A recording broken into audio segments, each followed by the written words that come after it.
Olympics താരങ്ങൾ പാരീസിൽ നിന്നും ഇന്ത്യയിലേക്ക് തിരിച്ചെത്തിയിരിക്കുകയാണ്. അവർക്ക് വലിയ സ്വീകരണമാണ് ഒരുക്കിയിരിക്കുന്നത്. ഡൽഹി വിമാനത്താവളത്തിൽ വിശദാംശങ്ങൾ നമിത നൽകും. നമിത, ദിവസങ്ങൾക്ക് ശേഷം അവർ തിരിച്ചെത്തുകയാണ്. ഇന്ത്യയിലേക്ക് 6 മെഡലുകളുമായാണ് അവർ എത്തുന്നത്. നമുക്കറിയാം, വലിയ പ്രതീക്ഷകൾ ഉണ്ടായിരുന്നുവെങ്കിലും ചെറിയ നിരാശ നമുക്ക് സമ്മാനിച്ചിട്ടുണ്ട്. എങ്കിൽ പോലും അവരുടെ വരവ് അതിനെ അതിഗംഭീരമാക്കുകയാണ് കായിക ലോകം എന്നാണ് മനസ്സിലാക്കാൻ സാധിക്കുന്നത്. എങ്ങനെയാണ് ആ ഒരു സ്വീകരണ പരിപാടികൾ?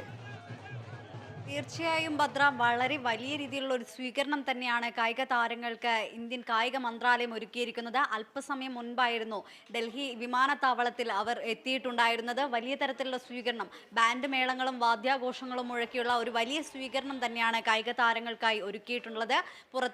വിമാനത്താവളത്തിന്റെ പുറത്തായിരുന്നു സ്വീകരണങ്ങളൊക്കെ ഒരുക്കിയിട്ടുണ്ടായിരുന്നത്. മലയാളികൾക്ക് എന്നും അഭിമാനിക്കാം PR ശ്രീജേഷിന്റെ ഈ ഒരു വെങ്കല നേട്ടത്തിൽ. ഹോക്കിയിൽ ഈ ഒളിമ്പിക്സിൽ അദ്ദേഹത്തിന്റെ അവസാന മത്സരം കൂടിയായിരുന്നു. വെങ്കല മെഡലായിരുന്നു നേടിയിട്ടുണ്ടായിരുന്നത്. അദ്ദേഹത്തിനൊക്കെ വലിയ സ്വീകരണം തന്നെയാണ് ഡൽഹി വിമാനത്താവളത്തിൽ ലഭിക്കുന്നത്.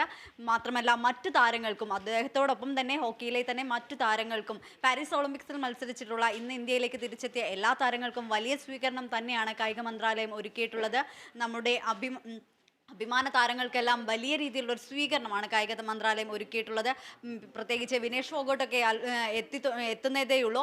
അവർക്കൊക്കെ വലിയ രീതിയിലുള്ള സ്വീകരണം തന്നെയാണ് ഈ വിമാനത്താവളത്തിന് പുറത്ത് സർക്കാർ ഒരുക്കിയിട്ടുള്ളത്. ഈ വരുന്ന ഓഗസ്റ്റ് 15 പ്രധാനമന്ത്രി നരേന്ദ്രമോദിയുമായും ഒരു കൂടിക്കാഴ്ച ഒരുക്കിയിട്ടുണ്ട്.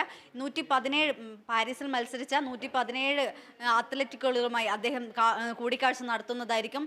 ആ ദിവസങ്ങളിലൊക്കെ അവർക്ക് രാജ്യത്തിന് തന്നെ അഭിമാനമായി മാറിയ എല്ലാവർക്കും വേണ്ടി വലിയ സ്വീകരണം തന്നെയാണ് ഒരുക്കിയിട്ടുള്ളത്. ഈ 6 മെഡലുകളായിരുന്നു ഇത്തവണത്തെ ഒളിമ്പിക്സിൽ ഇന്ത്യക്കായി നേടിയിട്ടുണ്ടായിരുന്നത്. ഈ 6 മെഡലുകളിൽ ഒരുപക്ഷെ ഇന്ന് വിനേഷ് ഫോഗോട്ടിന്റെ വിധി കൂടി വരുന്നതോടെ 7 മെഡലുകളായി ഉയരാം. എങ്കിൽ പോലും ഈ 6 മെഡലുകളുമായി എത്തിയ താരങ്ങൾക്ക് വലിയ സ്വീകരണം തന്നെയാണ് ഒരുക്കിയിട്ടുള്ളത്. കഴിഞ്ഞ ദിവസം മനു ബാക്കറൊക്കെ എത്തിയപ്പോൾ നമ്മൾ കണ്ടിട്ടുണ്ടായിരുന്നു വലിയ രീതിയിലുള്ള സ്വീകരണമൊക്കെ കൊടുത്തത്. വിമാനത്താവളത്തിന് പുറത്തും ഇരട്ട വെങ്കല മെഡൽ നേട്ടവുമായി എത്തിയ മനു ബാക്കറിന് വലിയ സ്വീകരണം തന്നെയായിരുന്നു നൽകിയിട്ടുണ്ടായിരുന്നത്. അതിന് സമാനമായ രീതിയിൽ തന്നെയുള്ള ഒരു സ്വീകരണ പരിപാടികൾ തന്നെയാണ് കായിക മന്ത്രാലയം ഇപ്പോൾ ഒരുക്കിയിട്ടുള്ളത്. വാദ്യാഘോഷങ്ങളും ബാൻഡുകളും നൃത്തങ്ങളും ഒക്കെ സംഘടിപ്പിച്ചുകൊണ്ട് തന്നെയാണ് ഇവർക്കായുള്ള ഒരു ആഘോഷങ്ങൾ ഒരുക്കിയിട്ടുള്ളത്. വരും ദിവസങ്ങളിലും ഇതിന്റെ തുടർ ഭാഗങ്ങളൊക്കെ നമുക്ക് കാണാൻ സാധിക്കുന്നതായിരിക്കും. പ്രത്യേകിച്ച് ഓഗസ്റ്റ് 15 ഇവരെയൊക്കെ ആദരിക്കുന്ന ഒരു ചടങ്ങ് കൂടി ഉണ്ടായിരിക്കും എന്ന് തന്നെയാണ് അറിയാൻ സാധിക്കുന്നത്. പ്രധാനമന്ത്രി നരേന്ദ്രമോദിയുമായുള്ള കൂടിക്കാഴ്ചകൾ നടക്കും. അതിൽ വെച്ച് കൂടിക്കാഴ്ചയും അതുപോലെ തന്നെ ഈ സ്വാതന്ത്ര്യ ദിനത്തിൽ അവരെ ആദരിക്കുകയും ഒക്കെ ചെയ്യും. ഈ 6 മെഡലുകൾ നേടിയവരെയും പ്രത്യേകിച്ച് 6 മെഡലുകൾ നേടിയവരെയും കൂടാതെ തന്നെ മത്സരത്തിൽ പങ്കെടുത്ത പാരീസ് ഒളിമ്പിക്സിൽ മത്സരത്തിൽ പങ്കെടുത്ത എല്ലാവർക്കുമുള്ള ഒരു ആദരം തന്നെയായിരിക്കും ഇന്ത്യൻ കായിക മന്ത്രാലയം ഇവിടെ ഒരുക്കിയിട്ടുള്ളത്. അതിന്റെ ഭാഗമായാണ് ഇന്ന് പ്രത്യേകിച്ച് PR ശ്രീജേഷിന്റെ കാര്യമൊക്കെ എടുത്തു പറയേണ്ടതുണ്ട്. അദ്ദേഹത്തിന്റെ അവസാനത്തെ ഒളിമ്പിക്സ് മത്സരം കൂടിയായിരുന്നു ഇത്തവണത്തേത്. വെങ്കല മെഡലായിരുന്നു. സ്പെയിനെ തോൽപ്പിച്ചു. നമുക്കറിയാം, അദ്ദേഹം ആ ഒരു മെഡൽ സ്വന്തമാക്കിയ ദിവസം വലിയ രീതിയിൽ ആവേശത്തിലായിരുന്നു കേരളക്കര ഒന്നാകെ ഉണ്ടായിരുന്നത്. എന്തായാലും ഇന്നിപ്പോൾ അദ്ദേഹം ഡൽഹിയിൽ വിമാനം ഇറങ്ങിയിരിക്കുന്നു. ഇനി അദ്ദേഹം കേരളത്തിലേക്ക് എത്തുമ്പോൾ ആ രീതിയിൽ തന്നെയായിരിക്കില്ല അദ്ദേഹത്തിന് സ്വീകരണം നൽകുക. PR ശ്രീജേഷിന് വേണ്ടി കേരളവും വലിയ രീതിയിലുള്ള ഒരു സ്വീകരണ പരിപാടികൾ തന്നെ ഒരുക്കുന്നുണ്ട് എന്ന് തന്നെയാണ് നമുക്കും അറിയാൻ സാധിക്കുന്നത്. അദ്ദേഹത്തിന് IAS കൊടുക്കണം എന്നുള്ള തരത്തിലുള്ള വാർത്തകളൊക്കെ ഇതിനു മുമ്പൊക്കെ പുറത്തെത്തിയിട്ടുണ്ട്. കായിക ഫെഡറേഷൻ മന്ത്രാലയമൊക്കെ അതിനുള്ള നീക്കങ്ങളൊക്കെ നടത്തുന്നുണ്ട് എന്ന് തന്നെയാണ്, കേരള കായിക അസോസിയേഷനൊക്കെ അതിനുള്ള നീക്കങ്ങൾ നടത്തുന്നുണ്ട് എന്ന് തന്നെയാണ് മനസ്സിലാക്കുന്നത്.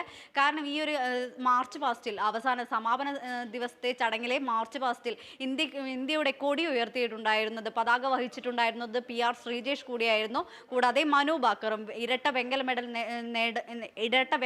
നേടിയ മനു ബാക്കറും PR ശ്രീജേഷുമായിരുന്നു ഈ ഒരു മാർച്ച് പാസ്റ്റിൽ പതാക ഒക്കെ വഹിച്ചിട്ടുണ്ടായിരുന്നത്. മൂന്നാമത്തെ മലയാളി കൂടിയാണ് ഈ ഒരു മാർച്ച് പാസ്റ്റിൽ പതാക വഹിക്കുന്ന മൂന്നാമത്തെ മലയാളി കൂടിയാണ് PR ശ്രീജേഷ് എന്ന് പറയുന്നത്. അദ്ദേഹത്തിന് മുൻപ് ഈ ഒരു നേട്ടം കൈവരിച്ചിട്ടുണ്ടായിരുന്നത് അഞ്ജു ബോബി ജോർജും ഷൈനി വിൽസണുമായിരുന്നു.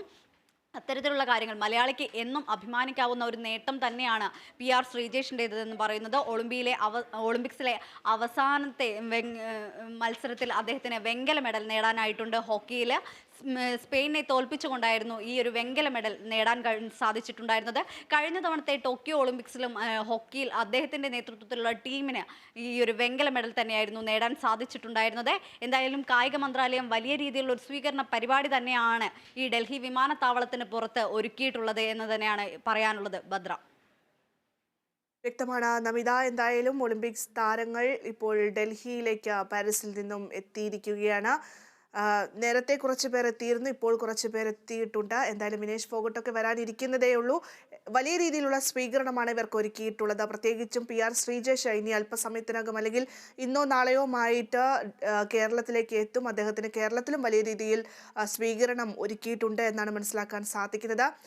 നേരത്തെ നീരജ് ചോപ്രയുടെ പിതാവ് പറഞ്ഞിട്ടുണ്ട്, അതായത് ഹാട്രിക് വിജയത്തിനുള്ള പോരാട്ടത്തിലേക്ക് കാര്യങ്ങൾ കടക്കുന്നു എന്നുള്ളതാണ്.